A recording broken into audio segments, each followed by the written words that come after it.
क्योंकि वो चिरंजीवी नहीं था, उसके बावजूद भी इस अस्पताल में राज्य सरकार की तरफ से उपलब्ध सभी दवाइयां, और अदर उपलब्ध नहीं, जो भी उसको आवश्यकता हुई हमने सभी दवाइयां उसको उपलब्ध करवाई।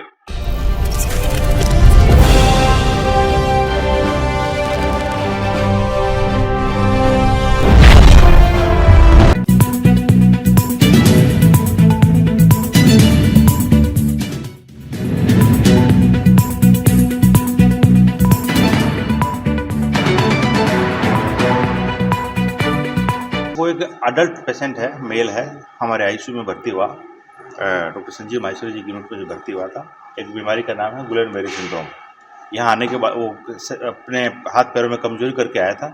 यहाँ जब भर्ती हुआ उसके बाद में डॉक्टर माहेश्वरी जी की यूनिट ने ये डायग्नोस किया कि वो गुलेन-बेरी सिंड्रोम एक बीमारी होती है, उससे डायग्नोस हुआ। उसके बाद में उसमें रेस्पिरेटरी फेलियर हो गया, उसको वेंटिलेटर पर रखना पड़ा, और सरप्राइज बात यह है कि उसको 194 दिन वेंटिलेटर पे वो मरीज रहा। ये एक रिकॉर्ड है। आईसीयू में उसकी केयर हुई, हमारे ट्रीटिंग डॉक्टर्स, इनकी पूरी यूनिट ने उनकी पूरी केयर की। जो दवाइयाँ, चूँकि वो चिरंजीवी भी नहीं था, उसके बावजूद भी इस अस्पताल में राज्य सरकार की तरफ से उपलब्ध सभी दवाइयाँ, और अदर उपलब्ध नहीं, जो भी उसको आवश्यकता हुई हमने सभी दवाइयाँ उसको उपलब्ध करवाई। और उसके बाद में 194 दिन के वेंटिलेटर के बाद में वो वेंटिलेटर से हट गया। उसके बाद में आज 17 दिन से वो बिना वेंटिलेटर के मरीज है। यंग लड़का है, बिल्कुल एकदम हेल्दी है। अभी आपसे उनको मिलवा देंगे, आपको बात भी करवा देंगे उसकी। और यह एक रेयर है कि इतने दिनों तक वो वेंटिलेटर पे मरीज रहे और उसके बाद वो वेंटिलेटर से निकल के वो सर्वाइव करे। ये क्रेडिट ट्रीटिंग यूनिट को, डॉक्टर संजय माहेश्वरी जी की पूरी यूनिट को, डिपार्टमेंट ऑफ मेडिसिन को, और इस जो लेटेस्ट आईसीयू जो कि सरकार के द्वारा हमें उपलब्ध कराया गया है, इसमें कार्यरत सभी नर्सिंग कर्मी, पैरामेडिकल स्टाफ, जिनकी मेहनत के बदौलत आज वो मरीज एकदम ठीक होकर अपने घर जा रहा है। ये न केवल डिपार्टमेंट ऑफ मेडिसिन के लिए क्रेडिटेबल है, ये department of JLN medical college, JLN अस्पताल के लिए एक क्रेडिट है कि हम ऐसे ऐसे सीरियस मरीजों को इतने लंबे वेंटिलेटर पर रखने के बाद में उनको विन ऑफ करके घर भेज रहे हैं। मैं मेरी पूरी यूनिट को, पूरे डिपार्टमेंट को, पूरे हॉस्पिटल के सभी लोगों को जो इसमें इन्वॉल्व था, सभी को धन्यवाद देना चाहता हूं। और ये भी कहूँगा कि भविष्य में भी इस तरह की अगर केस हो तो उनको भली प्रकार से जांच करके उनका किया जाए, जिससे कि अजमेर का और इस मेडिकल टीम का नाम रोशन हो सके। आज हमारे लिए बहुत खुशी का दिन है क्योंकि JLN अस्पताल के इतिहास में एक बहुत अच्छी चीज़ जुड़ने वाली है कि हम यूजुअली अस्पताल के साथ मरीजों की खट्टी मीठी यादें होती हैं, लेकिन इतनी महत्वपूर्ण घटना है कि जो आपको मुझे बहुत खुशी हो रही है आप लोगों के सबके साथ साझा करते हुए। 19 अगस्त 2022 का दिन था, जो जन्माष्टमी का दिन था, और उस दिन एक हमारे पास 24 वर्षीय युवक जो कि गनाड़े पास का ही, हमारे पुष्कर के पास का ही गांव का निवासी, सॉफ्टवेयर इंजीनियर पेशे से, और वो भर्ती हुआ, कैजुअलिटी में आया। कहने लगा कि मुझे 2 दिन से सांस में बहुत तकलीफ है और हाथ पैर बहुत कमज़ोर हो गए हैं, मेरे हाथ पैर नहीं चल रहे हैं। हमने कैजुअलिटी विभाग में जो जहाँ ड्यूटी डॉक्टर ने चेक किया उसको, और पता लगा पेशेंट को इमीडिएटली वेंटिलेटर की रिक्वायरमेंट है। तो हाथ ही हाथ हमने उसको आईसीयू में शिफ्ट किया और तुरंत वेंटिलेटर लगाया। वेंटिलेटर लगाने के बाद जब हमने उसकी बाकी सब जांचें की तो अगले दिन जांच में पाया गया कि वो गुलेन-बेरी सिंड्रोम एक बीमारी होती है जिसमें सारी नसें कमज़ोर हो जाती हैं, मरीज़ करीब करीब लकवाग्रस्त हो जाता है।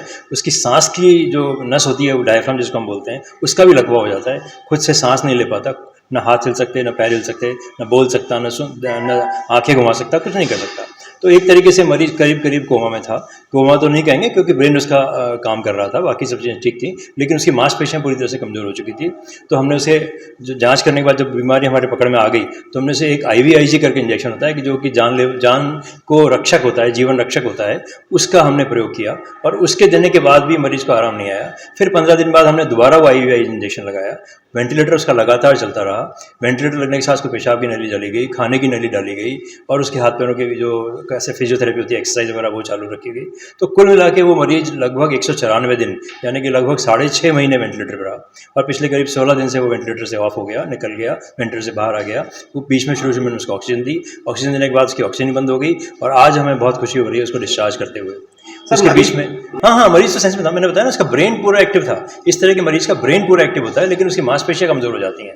पूरी जो है नसें हैं, जिसको हम नर्व्स बोलते हैं, नर्व के थ्रू मसल्स ये सब कमज़ोर हो जाती हैं। तो मरीज को सब चीज़ें होश में थी, सब हर चीज़ वो सुन रहा था, समझ रहा था। उसके घर वाले उससे उसके इशारों में बात करता था घर वालों से, क्योंकि हाथ में लिख नहीं सकता, बोल नहीं सकता, गले में नली लगी हुई थी, वेंटिलेटर से बोल नहीं सकता था। उसके फेफड़ों की ताकत नहीं थी बोलने की, जो हम फेफड़ों से ताकत लगा के बोलते थे वो नहीं बोल पा रहा था। लेकिन ईश्वर की कृपा, और जो सरकार के प्रयासों की, आप ये देखिए, मैं आपको ये बताना चाहूँगा कि उसको अगर ये इलाज किसी भी प्राइवेट अस्पताल में होता तो नाना करते करीब 25 से 30 लाख रुपए का इंजेक्शन उसका इलाज होता, कम से कम 30 लाख रुपए का इलाज होता। ये भी शायद हो सकता है कम बता रहा हूँ। सरकारी अस्पताल का अगर कैलकुलेट करें, सिर्फ सरकारी अस्पताल का, हमारे अस्पताल का, कि अगर हम चिरंजीवी योजना की कैलकुलेशन करते हैं तो उसके हिसाब से करीब करीब 18 लाख रुपये के आसपास कैलकुलेशन बनती है उसकी। जो इंजेक्शन IVIG का मैंने नाम लिया, वो करीब करीब 3.5 लाख रुपये तो IVIG इंजेक्शन लगे, उसको महंगे महंगे एंटीबायोटिक लगे, उसकी जब मांसपेशियाँ कमज़ोर हो गई तो उसको वापस रिकूप करने के लिए अमाइनो एसिड दिए, फैट इमल्शन दिया, और दुनिया भर के एंटीबायोटिक, आप इमेजिन नहीं कर सकते हो क्या क्या नहीं दिया हमने उसको। वो सब मिला मिलोगे करीब 5 लाख रुपये का एक्स्ट्रा खर्चा उसका हुआ। वो उसका नहीं, उसका कोई खर्चा नहीं हुआ। उसको हमने मुख्यमंत्री निःशुल्क निरोगी राजस्थान योजना के अंतर्गत एक एक पैसे का इलाज उसका फ्री हुआ, कुछ भी उसका कुछ नहीं लगा। घर वालों की सेवा, ईश्वर की कृपा और आप लोगों की सबकी गुड विशेष से आज मरीज ठीक होकर घर जा रहा है। डॉक्टर साहब क्या नाम है इसका और क्या उम्र होगी? अभी हम थोड़ी देर में उससे मुलाकात करा रहे हैं, उसकी सहमति चाहिए होगी नाम बताने के लिए, तो अगर वो सहमति देगा तो आप लोग उससे डायरेक्ट बात करें, हमें अच्छा लगेगा। आपको किस तरह की प्रॉब्लम हुई थी, हॉस्पिटल आए यहाँ? मेरा नाम Gopal Sharma, age 23 years old and suddenly मेरे को यहाँ पे आने के एक दिन पहले मेरे जो हाथ पैर थे उनमें बहुत वाइब्रेशंस हुए एंड मैं अपना जो पेन था उसको होल्ड नहीं कर पा रहा था and I couldn't lift my remote even.